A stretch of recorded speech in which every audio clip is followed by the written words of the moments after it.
And I told him what I was doing. I was working for a brother of mine over there driving machinery and lorries. And he said, would you not come back and play with Birr? And I said, I would if I got a job.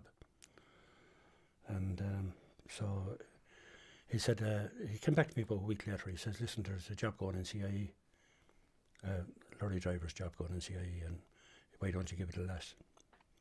And he was telling me about this new show that's coming to Birr, Father Carey, and if we can get him involved, it'd be mighty, you know. So I went into the test and got the job, and sure, met Father Carey, and I knew there was something different about 71 then. He brought us all together, and you couldn't go up or down the main street, but he'd be burping the horn and get you into the car, and he used to smoke a pipe, and there was a spring in the middle of the pipe, and I remember the smell of the lovely tobacco, and he was all the time. He had everybody. He had even, not alone the hurlers, but their families interested in hurling that year, yeah.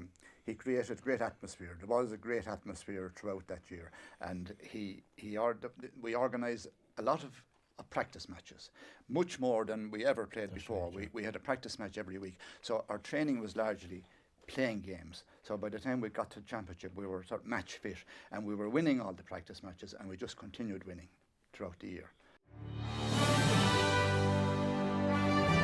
I remember, well, Damien came out and picked the ball off the ground. I was going out and Damien was in front of me, and he bent down, he picked the ball, and John Maloney didn't see him do it, but the umpire did. And it was the umpire that won the match for us, really. And he called in John Maloney, and so John Maloney came in and awarded a free. It wasn't a penalty, no, it was a free. And I remember Son after running with the ball to me, and he took it out under his shirt and he handed me a dry ball. And I said, that's grand, but he forgot to take the wet ball. So I remember pawing or footing, if you like, trying to get the ball behind me to put down the dry one to hit it. And Damien copped it again, of course, and he ran out and he let fly and dropped the dry ball out over the well side.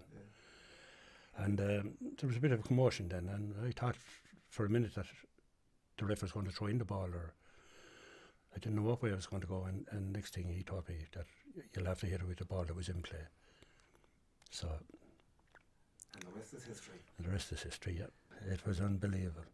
Unbelievable now, and there was people crying. I remember Jimmy Carroll at Connacht Street, and Jimmy came over to me, and you could see the tears coming down his eyes. And Jimmy had actually won the six medals with Birr from 38 to 48, and it was unbelievable. That team was a good team, and we were always competing. And in 75, we drew a final and lost the replay. And was it with the final we lost in 74 as well? The final in 74 as well, yeah. So it was a good team, but we just that little bit short of Rhinos. But as regards club, I mean, they won it awfully hurling for 12, 14 years. That Banner team, Barney Moylan, with Damien, of course, Padjo, Wheelahan, Basil Johnson. We had a good few battles with Basil. Yeah. Podge Mulhare, of course. And Joe Dooley, he was... Oh, Joe Yourself Dooley, and Joe used to have it for years there. Yeah. Yes, we had what you'd call battles. But the both teams knew one another so well. Like we knew one another since we were minors, and we played in every championship. I think every championship I nearly won it against Banner, you know. We had great fun. Great fun. That was the time when we got to play a practice match down in Moneygall or Kilrowan, and we wouldn't come home immediately after. There was great camaraderie, great friendship. Yes, great friendship. I think the whole thing changed in the early 60s with Brother Dennis arriving. He changed our outlook as to what our expectations were, or should be. Maybe should be, as I think. But and after that, the training was different, and our horizons were certainly risen a good bit. And he brought the Offaly from way down up to competitive with every team in the country. And each club then improved as well. And add to that then Brother Vincent was producing them one after the other in the national school. And those teams then started to win at underage levels, and from there on it was just a roller coaster. That Birr team, every day you had a different fella starring. The man of the match was, any of them could be the man of the match, and it changed regularly. The fella that you'd least expect to be the man of the match could be the next day. And one great game after another, you know, playing the Leinster Championship and then playing the All-Ireland Series, but we had a great time. Yes, I remember Sean Robbins very well.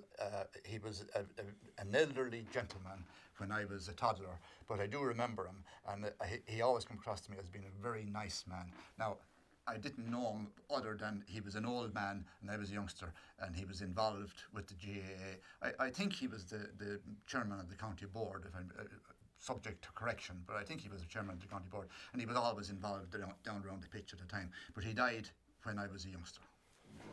Yeah, it was the same with me. I can just remember him coming in around the field. I remember he used to wear a soft hat, and he was an elderly gentleman, and as Dick was saying, I can't remember any particular conversation I had with him now, but I know that we all held him in high esteem anyway. He was a lovely man, really.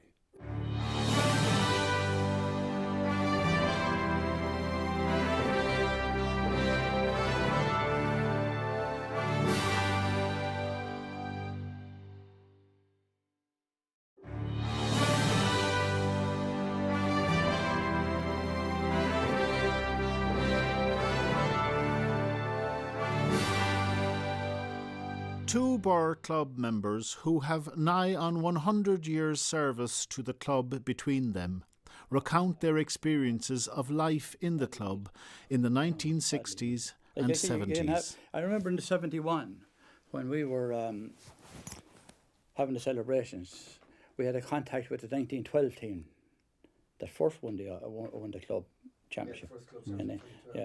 Decady Sharkey. And it was Decady Sharkey. Peter King had a connection with the 48 team. The 48 team. And Declan with the 71. The three of them had their hands on the cup at the one function. So the gap, it was there the whole time up along. We were in hard luck in the 50s. After 48, Drumcullen's beat us in 51, wasn't it? Joe Dooley's sideline poke put over the bar, and that won that for them. I was kind of talked into it, like, I got into a meeting like her, and Brother Dennis said like that he'd be doing all the work, that he just wanted someone to help him out, like, things like that. And I thought nothing of him. And I liked the GAA, I liked the hurling, that's why I said I had Chancellor for a few years. Large enough, the greatest memory was when we won the county final after 23 years, 71, like, no. We were given no hope that year, like, the Rhinos were the team. And but we were quite confident that we could do it, like. I suppose, like all the rest of the world, lads, heart was in her mouth at the time. He wanted that. You didn't see nothing until the back of the net shook and the water came off the back of the net, and that was it. You know, you had it run then. Yeah. So you couldn't even lads just erupted, and you couldn't even see the ball going in. It was so dark, like, no. But to tell you how dedicated they were now. Now Tom O'Shea, Kilkenny man now, playing. Now Tom, if he wanted, he could drink any device under the counter. I never know that. He gave up the drink for a month to win that county final. He handed me the keys to his car that day, going into the match. Hold on to him, he says. I'll let you know when I want him. He didn't come back from for a week afterwards. So there was great excitement after. Oh, stuff. It was. We were lucky that Father Carey came on the scene. Father Carey was a curate in late Father Carey. He was a curate in Roscrea, and he was transferred to Birr. Got in with Son Rafter, and the father were two selectors along with himself, and he was managing it, and he got gelled us together and held on to us. And Ken came to me then, and I was kind of down the dumps, and he said to me, I want you as a selector. And I says, oh, Ken, I don't think so. Yes, you can, he said. So I went on board with him then, and he says to me, I says to him, who's the other selector? And he said to me, I'm going down for Brother Vincent. So we went to the monastery for Brother Vincent. And Brother Vincent says, lads, I can't do it, and I'd love to do it. He says, but I can't tell you. He says, you know later on.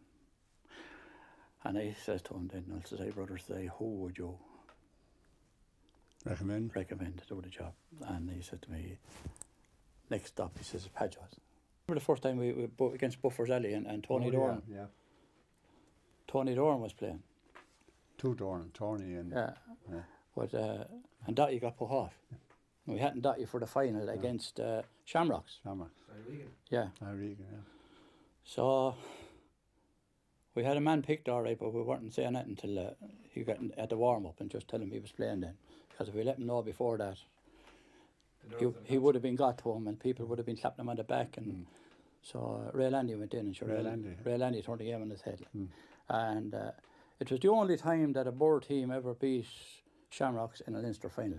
Winning a minor All-Ireland in '86, beating Cork. You know, I'm beating Northmont in the colleges A final. Yeah. You know, I'm been in the A final the year before with Flannans. The Flannans beating us in '85.